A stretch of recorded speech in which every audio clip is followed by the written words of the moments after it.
Bienvenue dans cette vidéo, je me réjouis de respirer avec toi. Dans cette vidéo, on va voir ce qu'est le breathwork, quels sont ses effets sur le corps et qu'est-ce qui peut se passer pendant une séance. Alors, le breathwork, c'est quoi? Breathwork, ça veut littéralement dire travail sur la respiration. Ça existe depuis des millénaires. On connaît par exemple les pranayama en yoga qui sont des exercices de respiration. C'est vraiment pas nouveau. Aujourd'hui, quand on parle de breathwork plus précisément, on entend le breathwork contemporain. Et le breathwork contemporain, c'est issu, il y a deux grands mouvements en fait, qui sont la respiration holotropique de Stanislas Grof et le rebirthing de Leonard Orr. Alors moi, la méthode que je pratique, c'est beaucoup plus issu du rebirthing de Leonard Orr, c'est vraiment mon héritage. Moi, j'ai été formée avec Kaya Lei de Sacred Breath Academy, qui est basée en Californie, et avec Lucille Falk, en France, qui est basée à Ibiza, et elle, Lucille, elle a eu la chance en fait d'être une des élèves directement de Leonard Orr. Donc le rebirthing, c'est quoi? C'est vraiment cette respiration circulaire connectée. C'est une respiration qui va nous permettre de revenir complètement dans le corps, de libérer des émotions, de faire circuler l'énergie à l'intérieur de nous, de lâcher le mental. C'est une pratique qui dure entre 1 heure, environ 1 heure, 50, 55 minutes. Comment on respire? Alors, comment on respire? On va inspirer, expirer. Jusque-là, tout va bien, c'est très connu. Mais ce qui va être différent, c'est qu'on va supprimer cette pause naturelle qu'il y a entre l'inspiration et l'expiration. Donc, on va inspirer.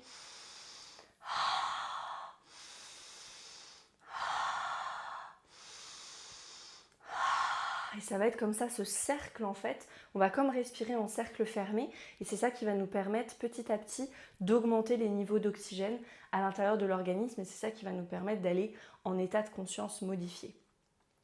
Donc la respiration circulaire, moi je propose une inspiration plutôt par le nez, si c'est disponible pour toi pendant la séance. Si tu as le nez bouché, c'est ok, tu peux aussi respirer par la bouche. L'idée c'est vraiment de bien sentir, voilà, comme l'air arrive dans l'abdomen, ensuite dans la poitrine, vraiment qu'on sent qu'on respire complètement pleinement, et une expiration par la bouche. Vraiment l'expiration, c'est important parce qu'on a parfois l'habitude de vraiment retenir son expiration ou de la forcer un peu.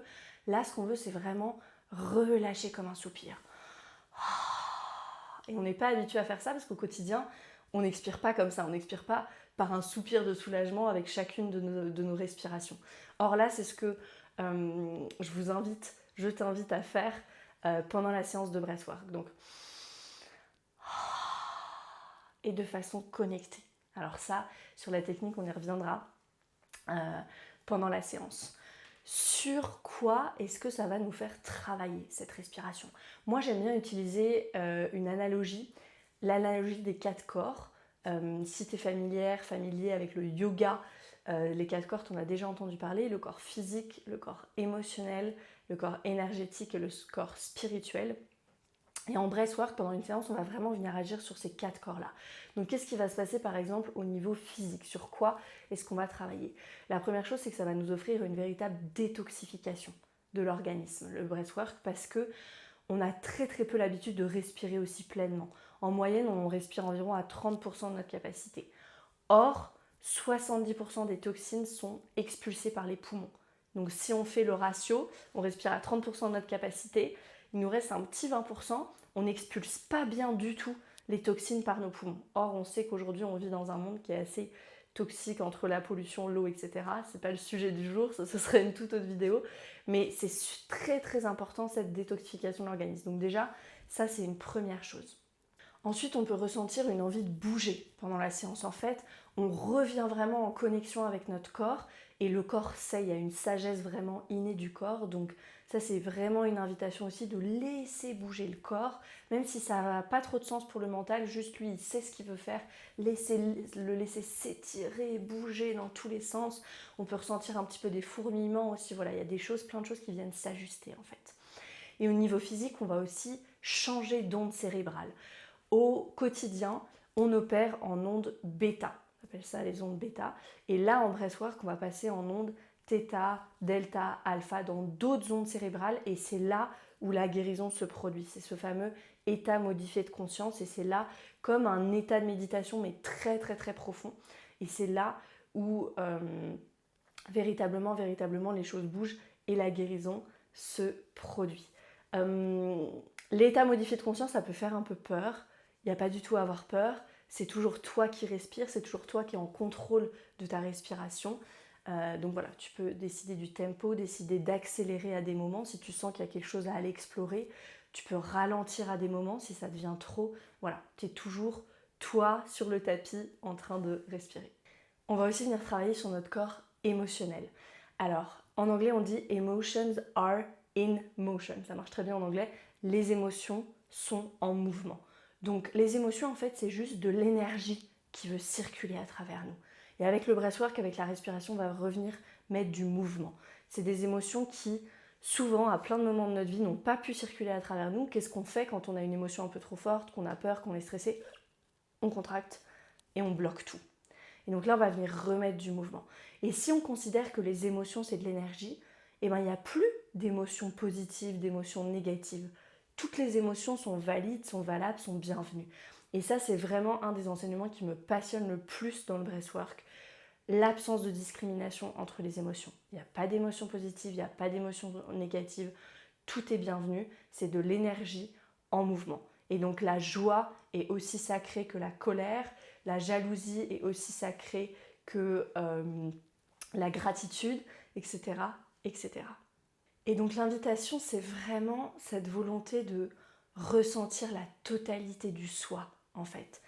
Moi, je pense qu'on n'a pas besoin de plus de personnes qui sont positive vibes only, que de la positivité, etc. Non, on a plutôt besoin de personnes qui savent justement être avec cette polarité, s'asseoir dans l'inconfort de leurs émotions. Et donc l'invitation, c'est vraiment celle-là, laisser circuler.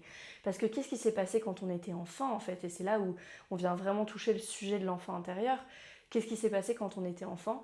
On s'est coupé en fait de nos émotions parce que l'enfant il a toujours à choisir ou quand il a à choisir entre l'authenticité et l'amour de ses parents en l'occurrence ou des personnes qui sont des figures parentales, il va toujours choisir l'amour parce qu'il a besoin de ça pour survivre en fait. L'enfant, s'il n'a pas l'amour de la figure parentale, il ne peut pas survivre, il est complètement dépendant. Donc il va toujours choisir l'amour. Et donc si on prend une situation toute simple où quand j'étais petite, j'étais super joyeuse, j'avais fait un beau dessin, où j'ai préparé un spectacle de cirque avec mes amis, et ma mère rentre du travail, elle est super crevée, je dis maman, viens voir, elle me dit oh pas maintenant, ça suffit, je suis fatiguée.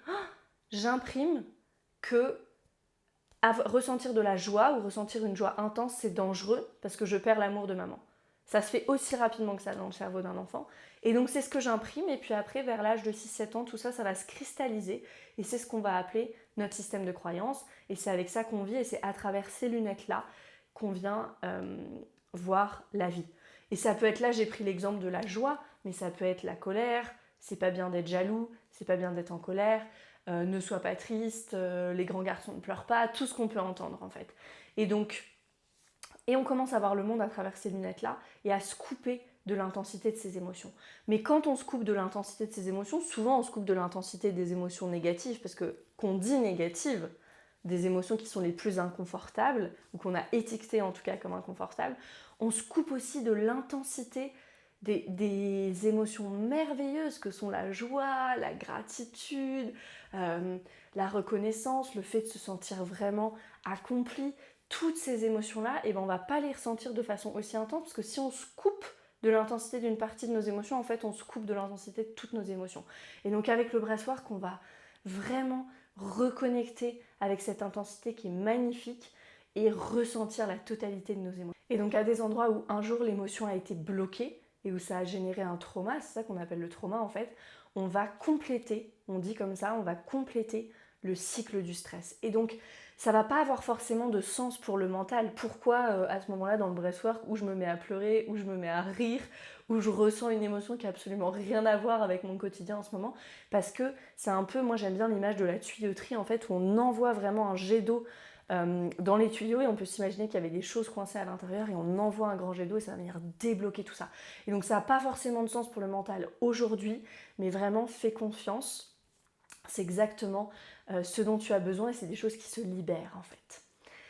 On va venir aussi travailler sur le corps énergétique. Quand on inspire, j'inspire pas que de l'oxygène, j'inspire aussi de l'énergie vitale. Alors en Ayurveda, on parle de prana, en médecine chinoise, on parle de chi. On vient vraiment inspirer cette énergie vitale. C'est pour ça que tout bon docteur ayurvédique donne à quelqu'un qui veut travailler sur sa santé, donne des exercices de respiration parce qu'on vient régénérer le corps aussi avec de l'énergie vitale, pas que avec de l'alimentation. Et donc là, pendant le breathwork, j'ai parlé de cette tuyauterie où on va venir libérer des choses. On va vraiment venir faire un travail énergétique sur soi en fait. Moi, j'aime bien m'imaginer un peu comme une acupuncture de la respiration. Là où il y avait des blocages énergétiques, et ben on va venir libérer exactement à ces endroits-là grâce à la respiration. Et finalement, on va venir travailler sur le corps spirituel. Alors, souvent, ce qui se passe en breathwork, c'est qu'on a une déconnexion du temps et de l'espace. On ne sait pas trop si ça durait 1 heure, 20 minutes. Alors ça peut arriver.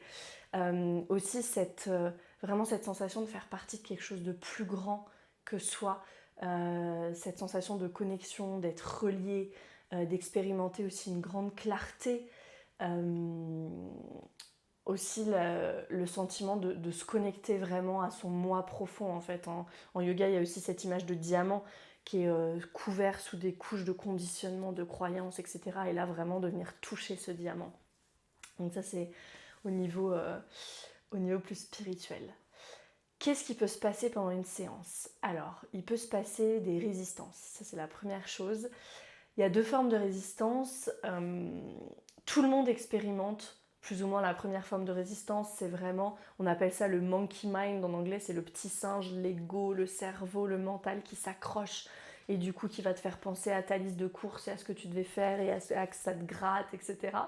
pour te sortir de l'expérience. Donc ça, il faut le dépasser.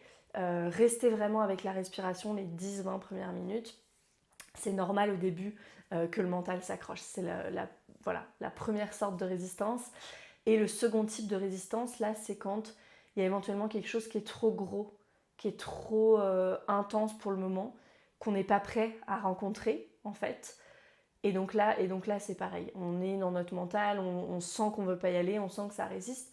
Et ça, c'est déjà bien, en fait. C'est déjà bien de voir, ah ok, j'ai tellement de résistance à y aller. C'est déjà super, super bien.